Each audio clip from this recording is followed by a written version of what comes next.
नमस्कार, मी वृषाली. पुन्हा तुम्हा सर्वांचं मोर डिजिटल मध्ये खूप खूप स्वागत. आजच्या व्हिडिओमध्ये आपण बघणार आहोत प्रोनाउन्स. प्रोनाउन म्हणजे काय?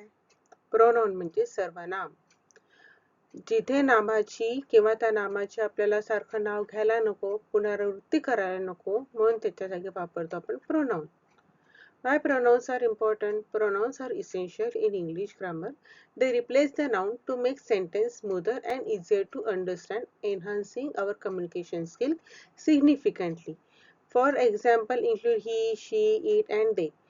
They help us to keep ensuring our conversation flow naturally without constantly repeating the same name. आपल्याला सारखं राजू राजू राजू असं बोला, हे त्याचं आहे. This is Raju's his pencil, his pen. आपण असं म्हणतो किंवा her pencil, her bag. असं आपण तिथे सारखं त्या ठराविक व्यक्तीचं नाव घेतो का? त्या मुलाचं मुलीचं नाही ना.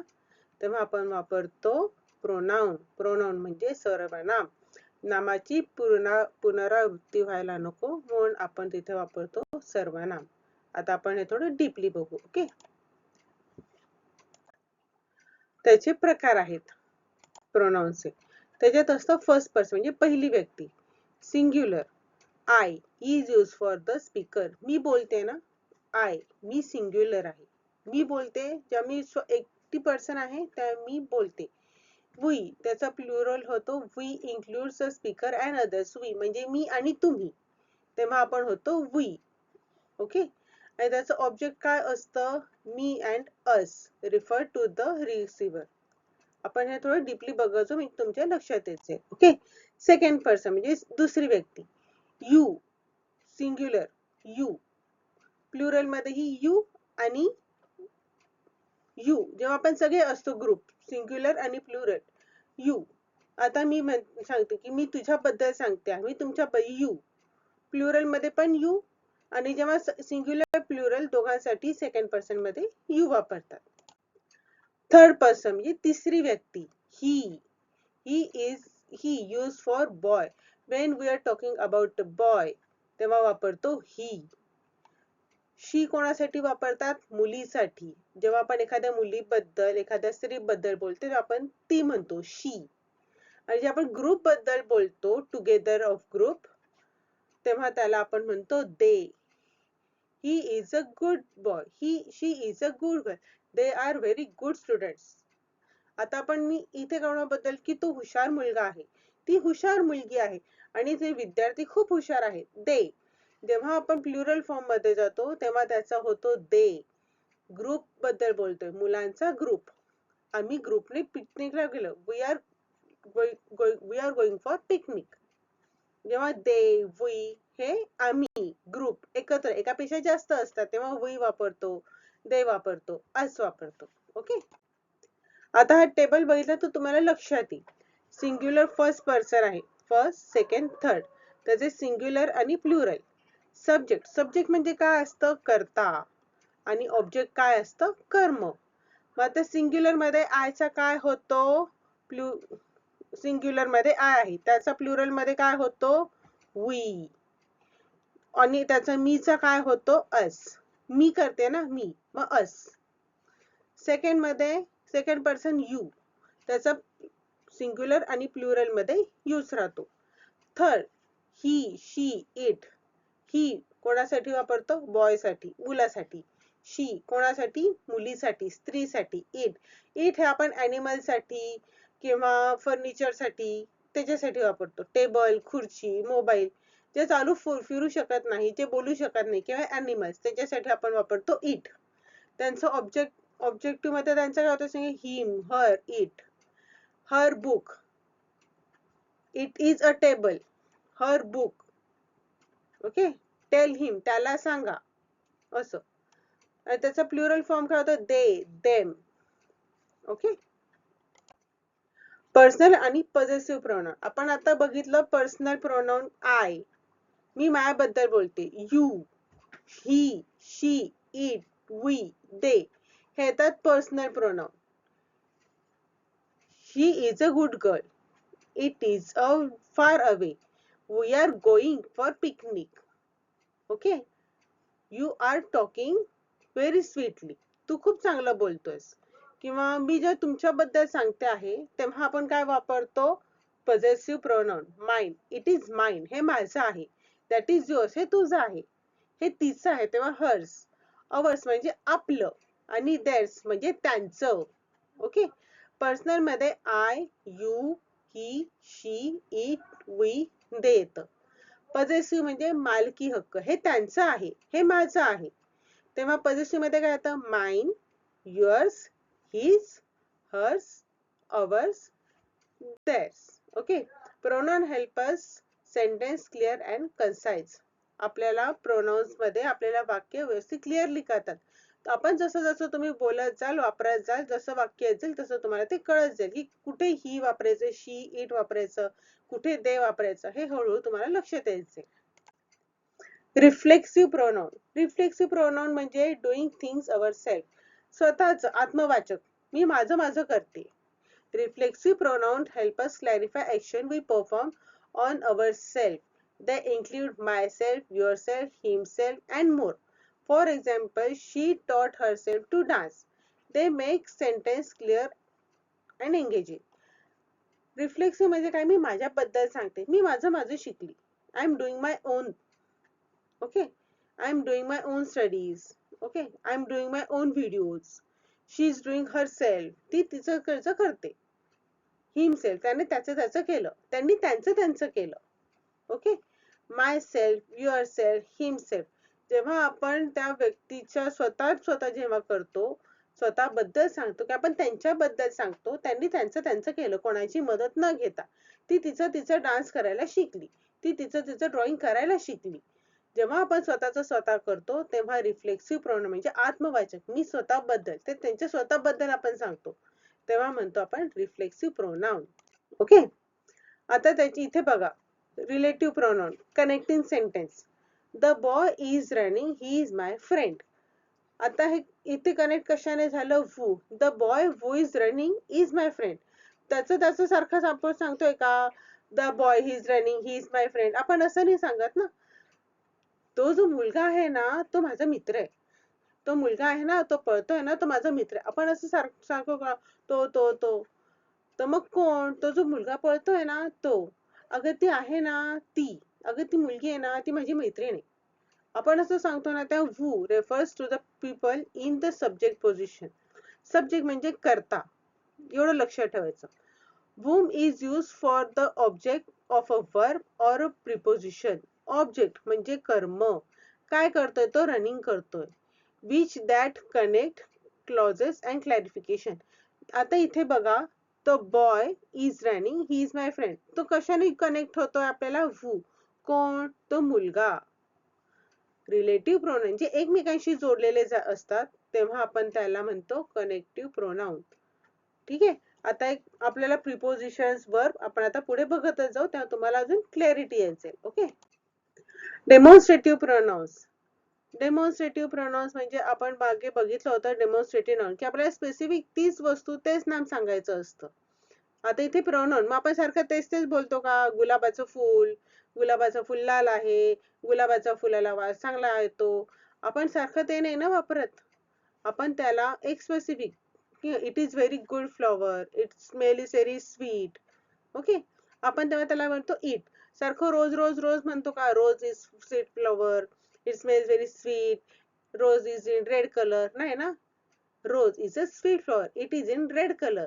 तेव्हा आपण काय वापरतो? इट. मला आता कशाबद्दल स्पेसिफिक त्याच याच्याबद्दल सांगायचं असेल, त्या वस्तूबद्दल सांगायचं असेल तेव्हा वापरतो डेमॉन्स्ट्रेटिव्ह प्रोनाउन. त्याचे धिस आणि दॅट असे प्रकार येतात. धिस केव्हा वापरतात? जेव्हा एखादी वस्तू, एखादी व्यक्ती आपल्या जवळ असेल तेव्हा धिस वापरतात. ठीक आहे. They use this for something nearby and that for something far away. आपल्यापासून लांब आहे. This is my book. That is my student. तो माझा विद्यार्थी आहे ना, तिथे तो माझा विद्यार्थी आहे. This is my pencil. आता this का वापरलं? कारण की आता माझ्याकडे पेन्सिल आहे. That का वापरलं? कारण की ते माझ्यापासून लांब आहे. This and that help us to clarify your message and keep conversation engaging. This, that, this जेव्हा जवळ असतं तेव्हा this and that असेल तेव्हा लांब वापरतात. ओके, दिस दॅट्स मी वेगळा व्हिडिओ घेऊन येईल लवकरच. ओके, इंट्रोगेटिव्ह प्रोनाउन्स आपण बघितले होते. इंट्रोगेटिव्ह म्हणजे काय? प्रश्नार्थक. आपल्याला प्रश्न विचारायचे. Who is asking for about people. Who कोणाबद्दल विचारतोय. व्हॉट काय विचारतोय. मला हे कसं दिलं. What is the cost of this dress. या ड्रेसची किंमत काय आहे. आपण इन्क्वायरी करतो ना. Which is choosing between specific option. Which तुम्ही चहा घेणार की coffee. Which would you like to take, tea और कॉफी. तुम्हाला काय घ्यायला आवडेल. हाऊ आर यू तुम्ही कसे आहात. How is your studies going on तुमचा अभ्यास कसा चालू आहे. आपण जेव्हा प्रश्न विचारतो तेव्हा आपण सारखं ते विचारतो का. तेव्हा त्याला वापरतो आपण इंट्रोगेटिव्ह प्रोनाउन्स. Asking questions. प्रश्न विचारत राहिले. आपण एखाद्या गोष्टीची माहिती घेतो तेव्हा आपल्याला त्यासाठी प्रश्न विचारावे लागतात. त्याशिवाय आपल्याला ती कळणार नाही की ती वस्तू काय आहे किंवा समोरच्याला काय सांगायचं आहे. Okay, next, indefinite pronoun. Anyone, everyone, someone. Indefinite pronoun आपण इनडिफिनिट नाउन बघितलं होतं. स्पेसिफिक नाही पण सगळ्यांसाठी आहे. मी एखाद्या स्पेसिफिक व्यक्तीबद्दल बोलत नाही, एखाद्या स्पेसिफिक ठिकाणाबद्दल बोलत नाही. सगळ्यांसाठी असतं. For everyone, for each and everyone. Okay, आता इथे बघा. Indefinite pronoun refer to non specific person और things. Words like someone, anyone और everybody allow us to speak without naming every individual, enhancing communication. Everybody should learn English properly. Okay, प्रत्येकाला English व्यवस्थित शिकताच यायला पाहिजे. तुला यायला पाहिजे, तुला तुला असं नाही ना करत. समवन आहे का नाही. एनीवन नाही, everyone. Everyone should know the English grammar concept. प्रत्येकाला ग्रामरचे कन्सेप्ट माहिती असायलाच पाहिजे. म्हणजे सगळ्यांसाठी आहे ना, की तुलाच फक्त पाहिजे नाही. Someone is needed. कोणाला काहीतरी मदत हवी आहे. Someone need blood. आपण एखादा बघतो ना, एखादा ऍड येते की कोणातरी रक्ताची गरज आहे. मग ते आपण ब्लड डोनेट करतो तेव्हा बऱ्याच असे ऍड येत असतात. Someone need blood. कोणातरी रक्ताची गरज आहे. Can anyone give me the pencil. Anyone कोणीतरी. मला कोणीतरी पेन्सिल देईल का. अगं तुम्हाला पेन्सिल देशील का. तू देशील का. असं नाही ना. एनीवन कोणाकडे असेल तर मिळेल का. आपण विचारतो ना. मग स्पेसिफिक पर्सन नाही. कोणाकडे असेल तरी आपल्याला मिळेल. एव्हरीबडी म्हणजे प्रत्येकाला. Allow us to speak without naming every individual.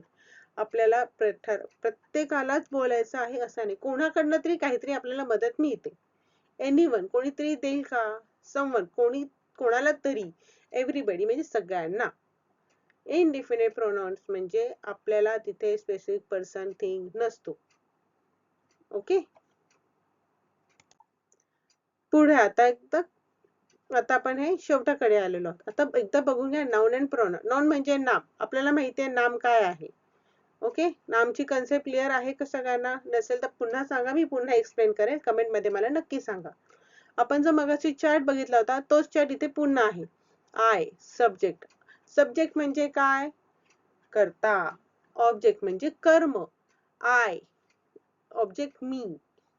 Plural त्याचा काय होतो वी. आयचा होतो वी आणि मीचा होतो अस. सेकंड मध्ये बघा. Second person singular you. Subject object you. कर्म सब्जेक्ट ऑब्जेक्ट कर्ता कर्म. ग्रामर मध्ये व्याकरणामध्ये कर्ता कर्म क्रियापद हे महत्वाचं. क्रियापद म्हणजे वर्ब. त्याचाही पुढे आपण व्हिडिओ बघणारच आहोत. Okay, singular you subject, you object आणि हे यू प्लुरल मध्ये सुद्धा यूज असतं. थर्ड पर्सन म्हणजे तिसरी व्यक्ती he. Subject him object. She subject her object. She is in good study. Her notebooks are always complete. ती हुशार आहे आणि तिच्या वह्या नेहमी कम्प्लीट असतात. It subject. ओके, त्याचं ऑब्जेक्ट मध्ये पण इटच राहतं. Okay, plural form they subject, them object. त्यांचा प्लुरल फॉर्म होतो देचा them. Use for multiple people और थिंग्स. ओके, एकापेक्षा जास्त व्यक्तींबद्दल बोलतोय ना तेव्हा त्याचं होतं प्लुरल फॉर्म देम. थोडक्यात काय. Understanding pronoun help us improve clarity and fluency in communication. तुम्ही फक्त हे फर्स्ट सेकंड थर्ड पर्सन एकदा फक्त व्यवस्थित क्लिअर करून घ्या. एकदा व्यवस्थित तुम्हाला कन्सेप्ट क्लिअर झाले I, me, we, us, he, she, it, they, them. एकदा हे तुम्हाला असे कळले की तुम्हाला पुढे इंग्लिश स्पीकिंगला, इंग्लिश रायटिंगला, कम्युनिकेशनला सोपं जातं. आता याच्या काही टिप्स आहेत, एकदा पण बघून घेऊ. Always match pronoun with its noun replacement. आपल्याला नाउनच्या जागी सर्वनाम वापरायचं आहे. रिया नाही, मग तिचं. सारखं रिया रिया करणार का नाही? तिचं, तिचं, त्यांचं, त्याचं. Pay attention to the subject versus object pronoun in sentence. Subject आणि ऑब्जेक्ट काय आहे प्रोनाउन्स मध्ये ते सेंटेन्स मध्ये बघायचं. सब्जेक्ट म्हणजे कर्ता, ऑब्जेक्ट म्हणजे कर्म. तो काय करतोय? I it's a mango. Ram it mango. Ram काय करतोय? मँगो खातोय. आता याचे सब्जेक्ट काय आहे? राम. का? तो खातोय ना, राम. तो करतोय का? मग त्या इथे ऑब्जेक्ट काय आलं? आंबा. तो आंबा खातोय. ओके? Subject, object. एवढं लक्षात ठेवायचं. Use reflexive pronoun only when needed clarity. जेव्हा आणि तिथे कोणाबद्दल आहे? स्वतःबद्दल आहे का लोकांबद्दल आहे? त्यांनी स्वतःच स्वतः केलं आहे. त्यांचे प्रॉपरली नियम आहेत, ते फक्त नियम लक्षात ठेवा. तुम्हाला प्रोनाउन्स कधी, केव्हा, कसे वापरायचे हे लक्षात येईल. Pronouns made simple. Pronouns understanding is essential for clear communication. It ensures that we use correct form of a pronoun depending on its role in a sentence. वाक्य काय आहे? ते कशावर डिपेंड आहे? त्या अनुषंगाने आपल्याला प्रोनाउन्स म्हणजे सर्वनाम वापरता आले पाहिजे. आपल्याला नावाचं सारखं रिपीट करायचं नाहीये. जी सारखं नावाचं रिपिटेशन केलं की समोरच्यालाही ऐकणारा कंटाळून जातो आणि आपलं कोणी सिरियसली घेतही नाही.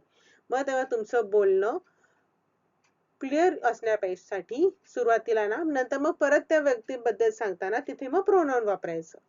ठीक आहे? मग त्याच्यात इन्क्लूड काय आहे? पर्सनल, पॉझेसिव्ह, रिफ्लेक्सिव्ह, डेमॉन्स्ट्रेटिव्ह किंवा परत इंट्रोगेटिव्ह असे प्रोनाउन्स.